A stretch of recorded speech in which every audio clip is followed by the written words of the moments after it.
one last reminder, Pittsburgh, our city's biggest celebration of biking is coming up soon. The UPMC Health Plan Pedal Pittsburgh is on Sunday, August 25th, and thousands of cyclists of all ages and fitness levels are going to be touring our city together, all to support Bike Pittsburgh's mission of making our home safer for biking and walking. You can also party it up after the ride at the Finish Line Festival in Allegheny Commons Park. Join the ride. Register now at pedalpgh.org. Do you like the art of mystery? Are you into illusions? Then you definitely want to check out the latest show at Liberty Magic. It's called Meant to Be, and it's the brainchild of Hennick. He's a musician and entertainer who's performed all over the world, and he's got this really cool specialty. He offers personalized mysteries. The show runs through September 1st, and if you want to make sure you are up close to the action, definitely consider upgrading to the VIP experience. You get reserved seats in the front 2 rows, and there's a special meet and greet after the show. Get your tickets at trustarts.org/magic before they disappear.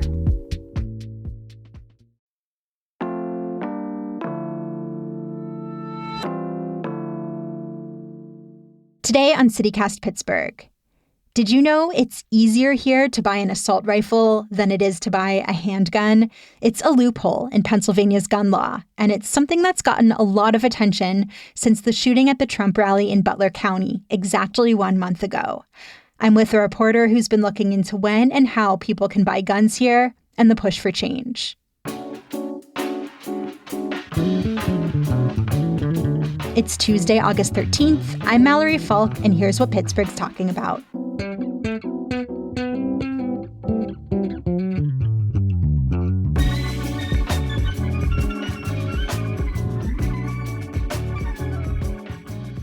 I'm with Vinuri Soriwarthana, a health reporter at Public Source. Welcome to CityCast. Thank you so much for having me.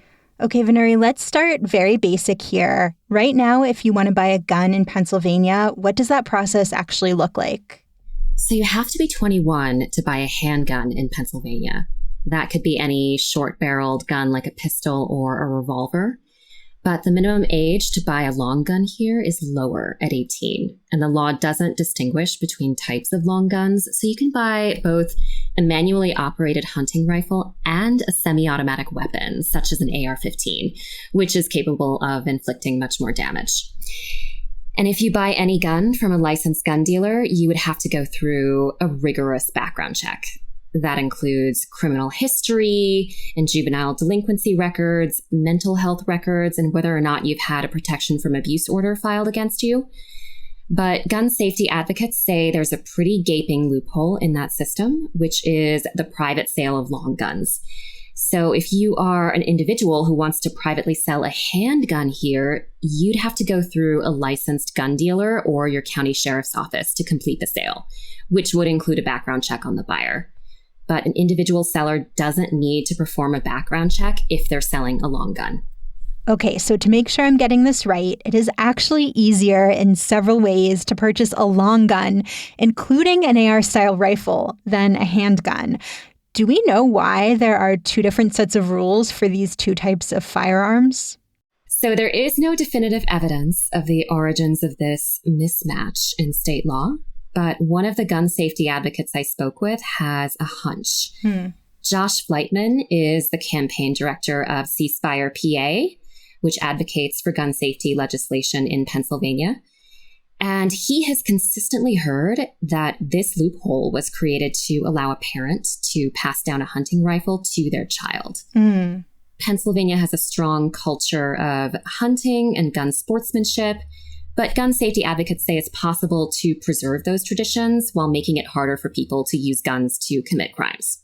How does Pennsylvania compare to other states in terms of how strict our gun laws are? You know, this isn't the only state where I've heard about loopholes, but where do we stand compared to some other states? Gun safety advocates say Pennsylvania isn't a national leader on gun safety compared to a New York or a California, both of which have much stronger gun safety laws. But Pennsylvania has made progress with some important laws. So the state does require background checks in most cases, except, of course, for the private sale of long guns. It requires a concealed carry permit. So if you want to conceal your firearm in public, you need to get a permit to do that. But the state doesn't have what's known as an extreme risk law, which allows law enforcement or family members to petition for a court order to keep a person in crisis from accessing guns. It also doesn't have a secure storage law, which would require gun owners to store their guns locked, unloaded, and possibly kept separate from ammunition. Those two laws are considered foundational. Gun safety advocates say they provide the most bang for your buck when it comes to saving lives. And I also want to point out that the state doesn't require gun owners to report when their firearm is lost or stolen. About 21 guns go missing every day in Pennsylvania. Whoa. Those guns could be illegally trafficked to people who aren't allowed to own a gun, either because they're too young or because they have a criminal record. Advocates say that the fact that the state doesn't require gun owners to report these missing firearms contributes to gun violence. So part of what prompted you to look into these laws in the first place was the assassination attempt at the Trump rally in Butler County last month. How did these laws all come into play there? How did Thomas Matthew Crooks, the shooter, get his gun? And what kind of checks were or were not in place that, allowed him to access this firearm? So at 20 years old, Thomas Matthew Crooks was old enough to buy a long gun in Pennsylvania. The gun he bought was an AR-15 style rifle. And again, that's because the law doesn't distinguish semi-automatic weapons, which are considered more dangerous, from manually operated ones. And that loophole that I mentioned earlier in the state's background check system for the private sale of long guns, it's exactly how Thomas Matthew Crooks obtained his gun. His father, who was the original owner, sold it to him privately without a background check. As I mentioned, that transaction is legal in Pennsylvania. After the shooting, there has been some renewed focus on 5 different bills that all got introduced last year in our state legislature, all focused on gun safety. Run us through those bills. There is a bill proposing universal background checks, which would ensure that every gun sale require the same background check process, regardless of barrel length. And there is a carve out in that bill to allow for the passing down of heirlooms. There is a bill that would ban semi-automatic weapons like the AR-15, which quickly load and fire rounds and can be more lethal. Another bill would raise the minimum age to purchase all long guns from 18 to 21. There is a bill that would require safe storage of firearms in homes, which would make it harder for kids to access guns owned by their adult family members. And finally, there is a bill that would allow for extreme risk protection orders, which temporarily keep a person from accessing guns if a judge deems them a threat to themselves or others. And that would mirror the red flag laws that exist in numerous other states. That's really interesting that this background check bill does create this carve out. There is such a strong kind of hunting culture in some parts of Pennsylvania that it makes sense to me that there's been advocacy around trying to ensure that families can still pass down these heirlooms while recognizing that, other types of guns you might want some more regulation around. That's right. So advocates say that it is possible to preserve those traditions while also keeping guns out of the hands of a high-risk person. So this is one example of that. They included the carve-out in this universal background check bill to preserve those traditions and to appease Second Amendment advocates who don't want gun safety legislation to trample all over Second Amendment rights.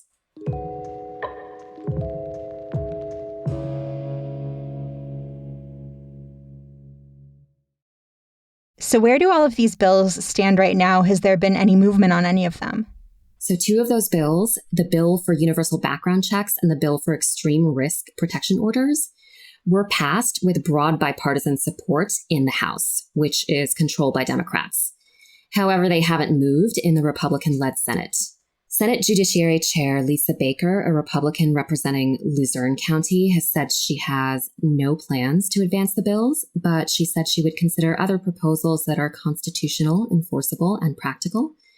And other legislators say existing criminal charges like reckless endangerment are enough to address negligent gun owners.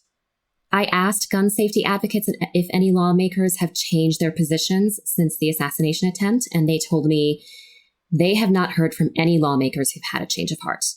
When you were doing research for this story, it sounds like lawmakers haven't necessarily changed their positions, but what did you hear in general about the appetite for change? I know you talked to gun rights advocates, gun safety advocates. What did you hear from them about, whether there is a desire for these kind of changes to become law?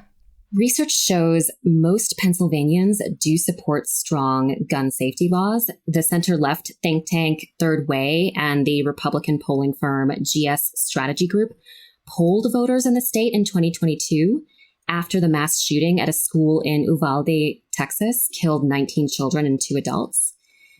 More than 3/4 of voters said it was too easy to get a gun in the U.S., and that includes a majority of Republicans and gun owners. There are gun rights advocates, on the other hand, who say these measures would infringe on Second Amendment rights of responsible gun owners. I spoke with Jim Stoker, who is the president of the Firearm Owners Against Crime Institute, which advocates for safe and legal gun ownership.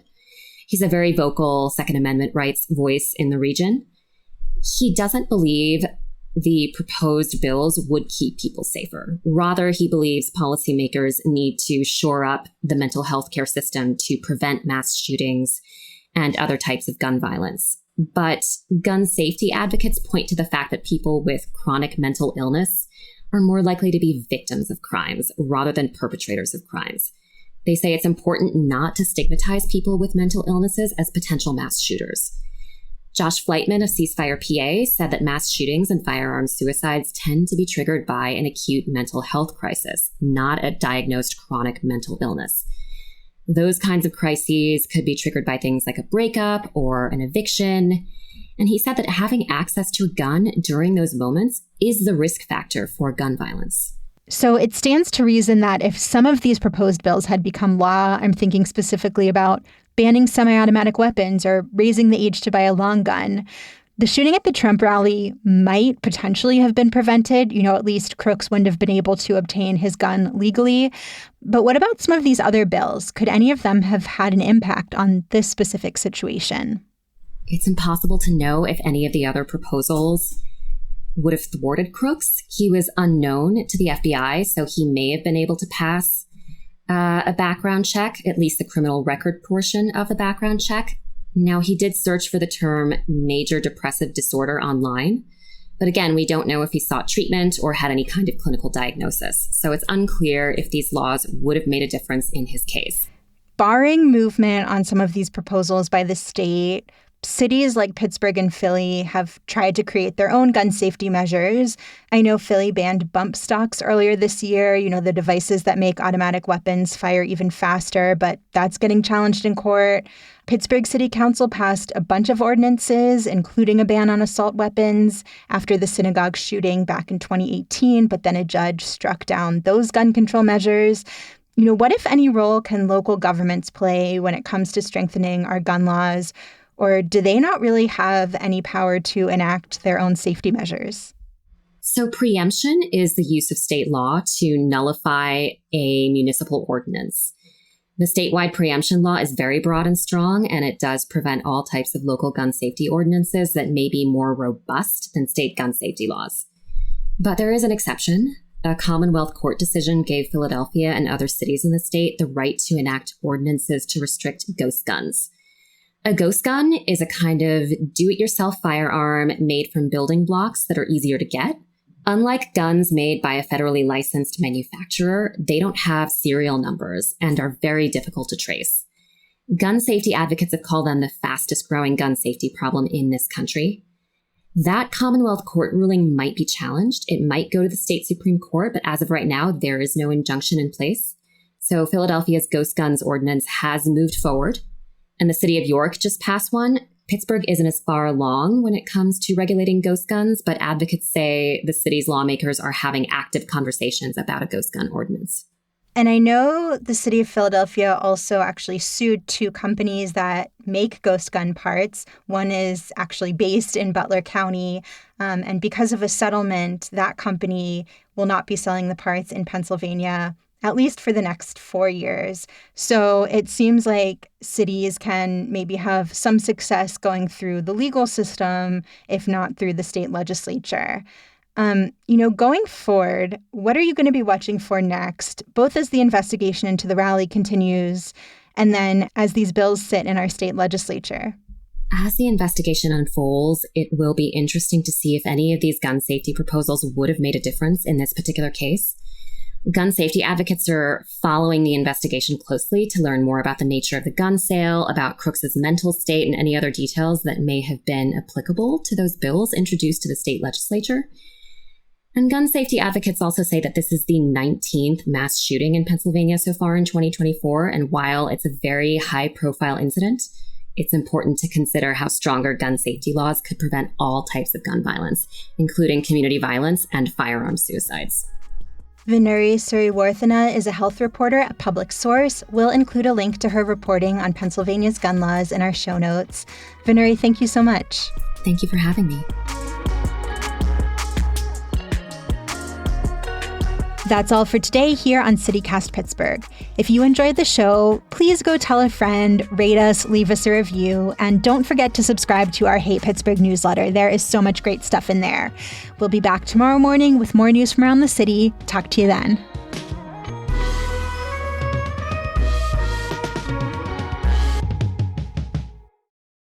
Also wild to think about how much has happened in a month's time.